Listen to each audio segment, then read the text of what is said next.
my helmet so that I don't get water coming up into my dive hat. So this dive hat, it's Kirby Morgan 37. It's let's see, it's fiberglass composite material on the shell here. Weights. It's a polycarbonate lens, and basically it does the same thing as his dive setup here. Yeah. Just more industrialized. It's really more industrialized, yeah. Exactly. Yeah. Yeah, that's one of the things we were talking about earlier too. When we get over to mine, I dive basically a gas block for 2 different gas sources. You're doing the same thing, but yours is actually attached to your hat, to your helmet, right, exactly. To where mine's a separate unit for 2 different gas sources. Yeah, it's pretty cool. Yeah, exactly.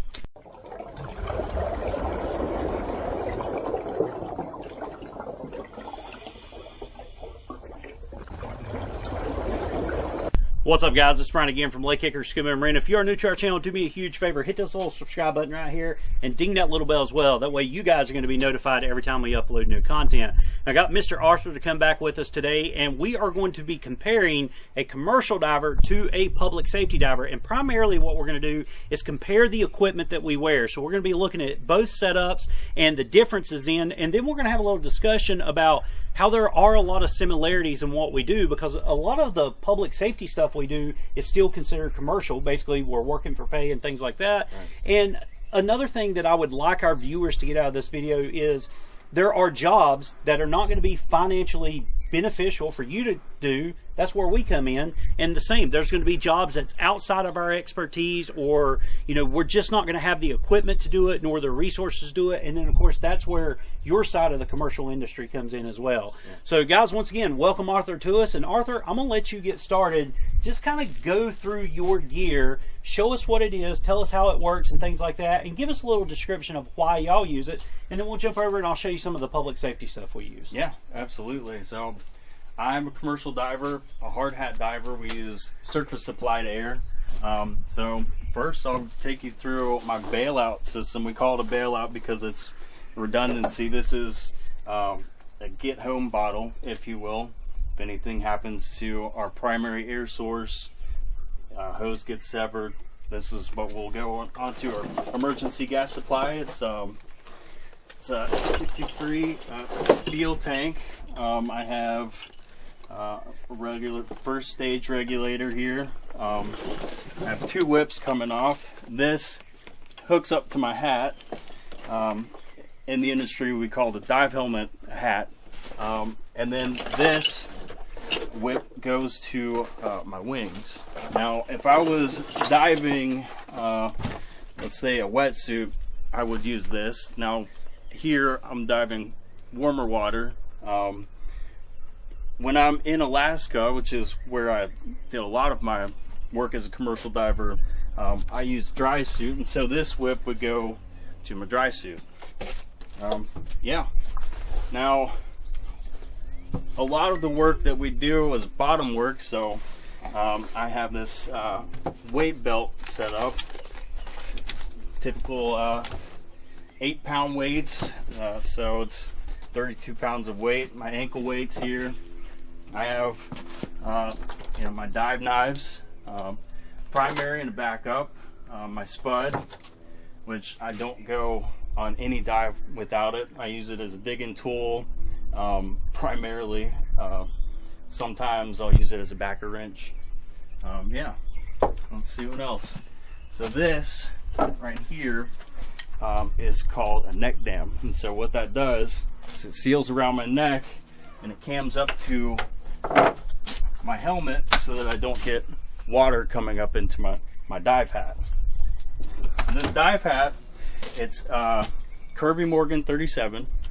It's let's see, it's fiberglass composite material on the shell here.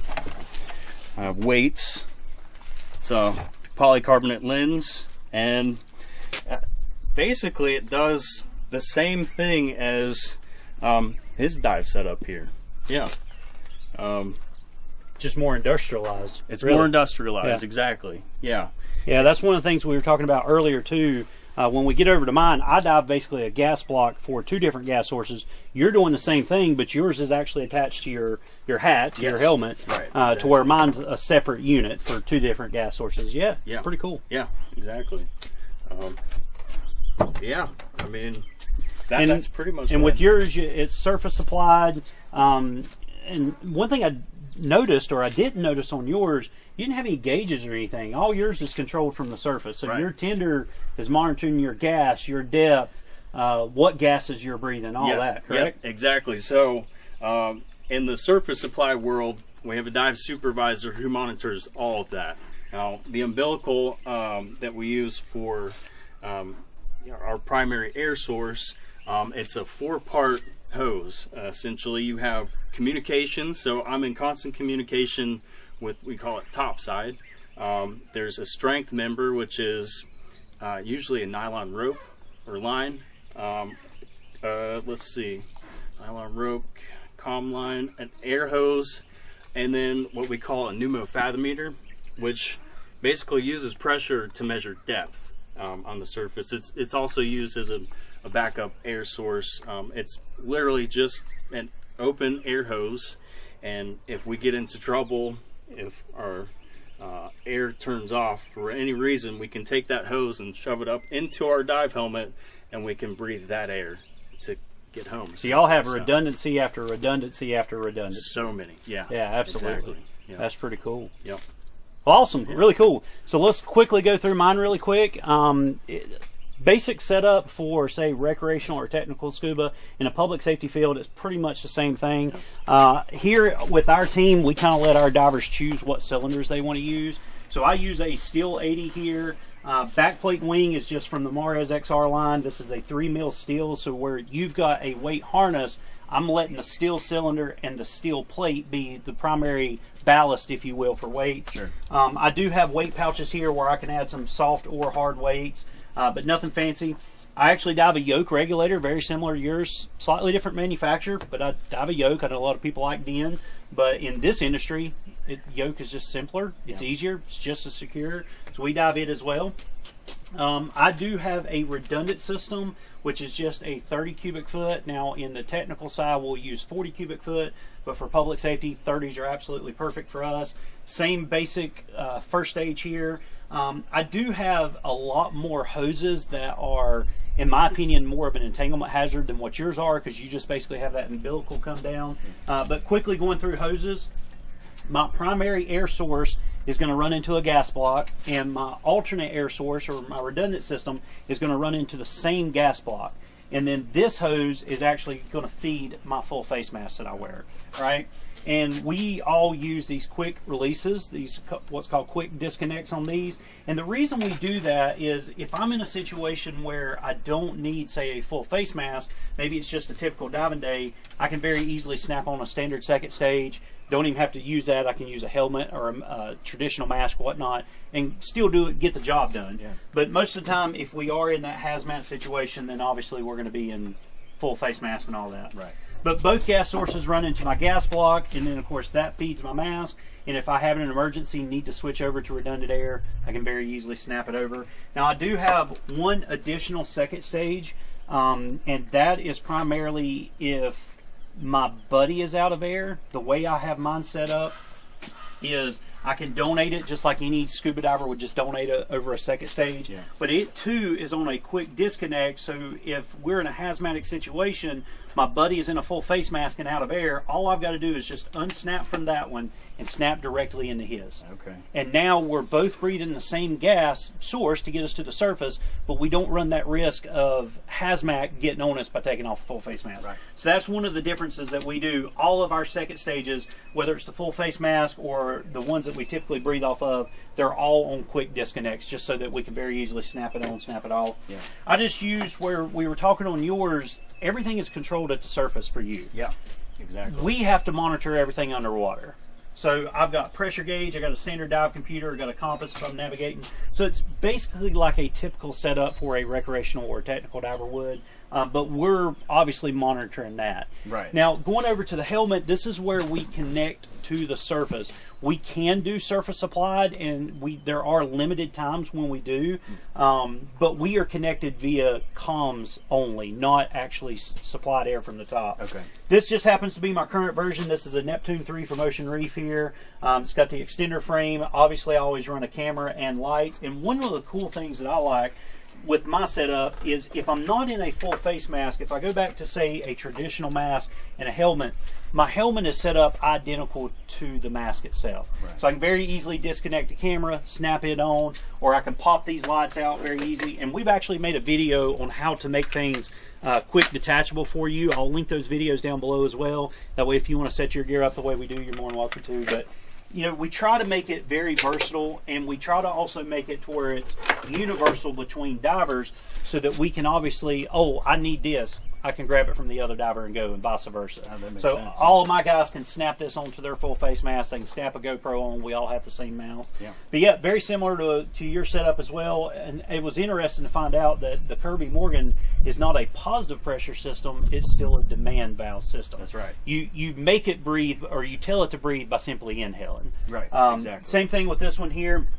Now, I noticed on yours, you've got a little push button here for your equalization. That basically pushes in, pushes off. Yeah. Exactly. We have one very similar. It's just these little nose plugs here, and we set them up to where they're basically just sitting right at your nose, to where we just push in on the mask itself or on the visor, to where you push in on yours. And it is the same, pretty much the same thing. It's we call it an NCD, nose clearing device. And, essentially the same. Yeah. I think the biggest difference between yours and mine is yours is a little bit more heavier constructed than what ours is. Right. And then the other major difference is your neck dam. Yeah. You have to have the neck dam to where we don't, because our skirt seals to our face. Right. Or in the case, if we're wearing a hood, we all wear what's called a full face mask hood. It'll actually seal to that hood. Right. So I think that's one of the major differences outside of obviously price. Oh man, price and weight too. This is 30. Let's see, it's 36 pounds. That's a lot of weight. Mine, even with the lights and everything, might be 5 pounds. Yeah, it's not very heavy at all. So, but yeah, price as well. I hate to even say how much I spent on this, but it's life-saving equipment. Yeah, I'll say it's well worth it. They're $10,000 out the door. And yeah, absolutely. It's expensive, but it's life-saving equipment. It's life-saving equipment. Right. And then, of course, just rounding it out, we have comm units that we use. Now, our comms can work diver to diver. They can work diver to surface as well. Yeah. Occasionally, we will use hardwired comms, depending on where we're at. But a lot of the stuff that we're doing, we're in overhead environments where even an umbilical cord can be a major entanglement hazard for us as well. Yeah. So, and I do want to come back to that, because I want to compare the difference in the commercial work that we do versus the commercial work that you do. Yeah. But as far as dry suit choices, and I've showed in several of our videos all the different dry suits that I wear. This just happens to be the one I'm wearing now. This is the OS Systems DSRT. It's the kind of their rescue diving one, or their search and rescue suit. It's a front entry, horizontal. It's got the brass zipper, which I really personally prefer. Replaceable seals, so if I tear them up on site, I can very easily replace them. Yeah. I do dive dry gloves. Even in the summertime, I'll dive dry gloves, primarily just to keep the gas and stuff off my hands and things like that. And most of our team will dive the same system. So if you have a malfunction, all you got to do is go over to your dive buddy and say, hey, hand me your glove. He can hand it to me. And boom. Yeah. Like that. So it makes it very easy. Even the wrist seals are interchangeable. I can pop them in and out. Yeah.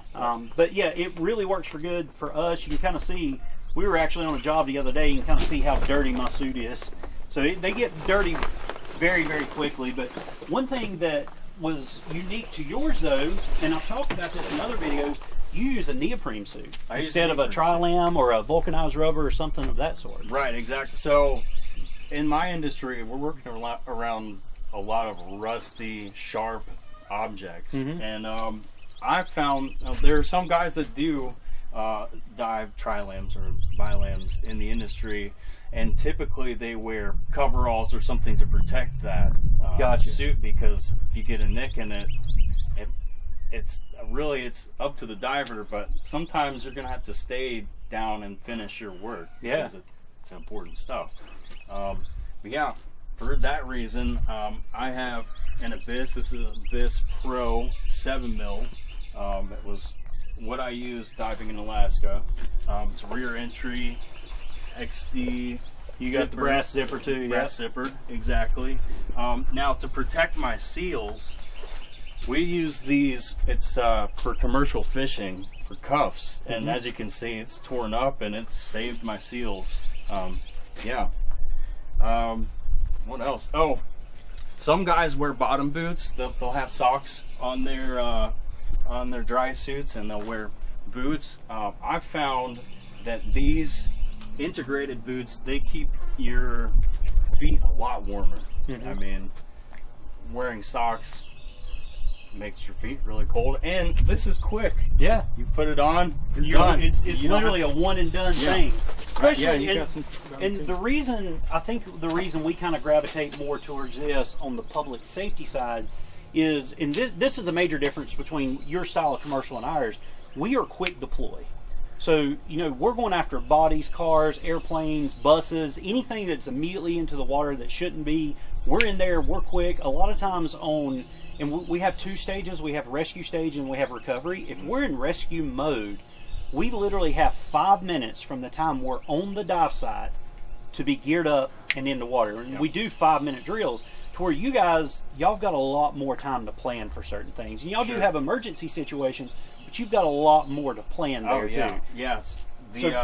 For the rapid deployment, that's why we really like the attached boots. Oh, absolutely. Yeah. I mean, our emergency jobs, we could be out the door in 5 to 8 hours.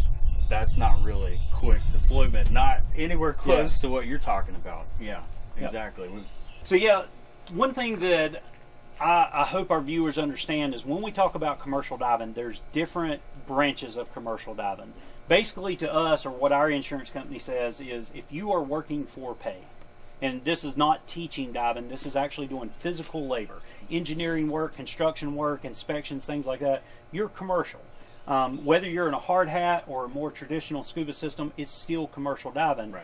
I think one of the major differences, and we talked a little bit about this too, where you're being surface supplied and everybody up top is controlling you, we control ourselves underwater. Right. There's a lot more that we kind of got to focus on when we're down there, but we also only work in 20-minute time frames. Yeah. So we're down there, we work 20 minutes, whether the job's done or not, we come out and the next diver goes in. Right. To where you guys can be down there hours upon hours upon hours. Oh, yeah.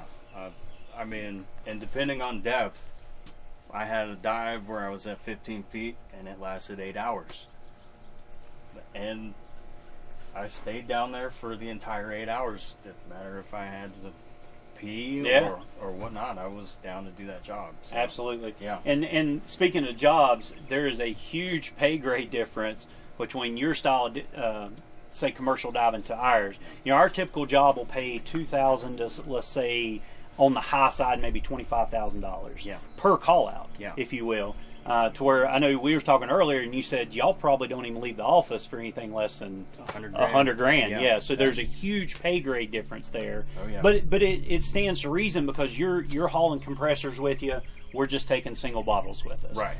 You have to where we might have an 8-member crew. You might have a lot bigger crew there to where we don't do anything for less than 4 divers. Yeah. So we have a primary diver, a backup diver, a tender, and what we call a dive team captain, which would be y'all's supervisor. Right. And then y'all always have. How is y'all structure based? So when I was diving, I was out in the Cook Inlet, and our vessel had 15 people, which is a small crew compared to what they're doing down in the Gulf, let's say. But yeah, so it's kind of similar. We usually have a tender diver, standby diver who's dressed in, ready to deploy to help the diver out. Dive supervisor, then deck crew, and the deck crew and the tender, they're ready to give that diver any tool he needs or whatnot. Which was unique. You mentioned tool. You talked about the tool you never leave home. I noticed you got a holster on your harness that you carry that with you. Yeah. That was pretty cool there. It just slides down in it. Yeah, I actually, they don't really make a tool holster for a spud, so I found this at oh man, it was a hardware store, and yeah, Works perfect. it works great. Yeah, Yeah, absolutely. oh yeah. Then you got a little leash. I assume you just keep it clipped off even when you're using it, or Right. So where I was diving in Alaska, the Cook Inlet is the 4th highest tide in the world, and as that, it's plus or minus 35 feet. And so when that water comes in and out, it's, you know, stirring up the bottom, lots of silt, and so pretty much any tool we'd have was either clipped to us or clipped to a downline that's attached to the vessel. Otherwise, we'd be losing tools left and right. And so, yeah, this lanyard always stayed clipped to me. Yeah, the same with these dive knives. So sometimes I would have a leash, but I found that the leash would get tangled because they were clipped up here, and this was clipped on my side here. I was able to tuck this leash in, and it wasn't getting tangled as much. So. Because we have some similar tools. We don't use knives. We use, well, I do have a knife on mine, but we use primarily shears and line cutters and things like that. Just as a quick question, when you use one of your diver tools, okay, do you put it up and reclip it to you? Yes. Okay, so that's another major difference then with us, because if we're in an emergency situation, let's say we're entangled or our buddy's entangled, if I have to pull out a set of shears to cut him out, they go bye-bye. Sure. I don't even try to reholster them, because in our situation, you're using it as a tool, more of a tool of the trade. It's something you work with. Oh, yeah. We're using it in an emergency situation. Even if I have to come down here and get my line cutter out, maybe he's entangled in, and you can tell mine's just full of mud right now. Oh, yeah. If I have to pull mine out for whatever reason, it gets left on the bottom. Yeah. It does not get reused. We don't want to run the risk of cutting ourselves when we're putting it up. So our tools are kind of interchangeable, which means we go through them quite regularly. Yeah. I probably go through a new set of shears monthly. Okay. So that's unique to see that y'all are constantly reusing them. Yours are not necessarily emergency related. Yours are actual tools of the trade. Well, so the primary reason why we dive 2 of them, one is your everyday working knife. This one, I don't know which is which at this point, but one is substantially sharper because I never use it. That's the emergency. That's for when I need to cut myself out of something, and that knife needs to be sharp. Gotcha. Exactly. Yeah. And the other one, and I differentiate, so the one on my right side is my working knife. On my left side is the emergency knife. Gotcha. Yep. Okay, well, cool deal. Yeah. Well, Arthur, just for everyone else's sake, you want to gear up and show everybody the difference between what we look like when we're diving? Yeah, absolutely. Let's do it, man. Let's do it.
All right, Arthur. Well, dude, I appreciate you coming out, showing us your gear, talking a little bit about the style of commercial diving you do. I'm really looking forward, hopefully in the future, me and you'll get to work together. Maybe not necessarily on a job. Maybe we'll get to work together here. Maybe at least on a recreational or technical sense, we can just go diving together. Oh, that'd be awesome. By all means. Yeah. But yeah, it's very interesting learning about the helmet and stuff from you. And, you know, why y'all wear things upside down compared to us. Yeah. But to be honest, there's a lot of similarities in what we do. It's just the environments we're diving in, that team aspect. You know, one of the major differences I noticed is your team is basically controlling everything that you do. They're monitoring everything, where we kind of have to do that under the water. Yeah. But other than that, it's pretty much all the same. Yeah.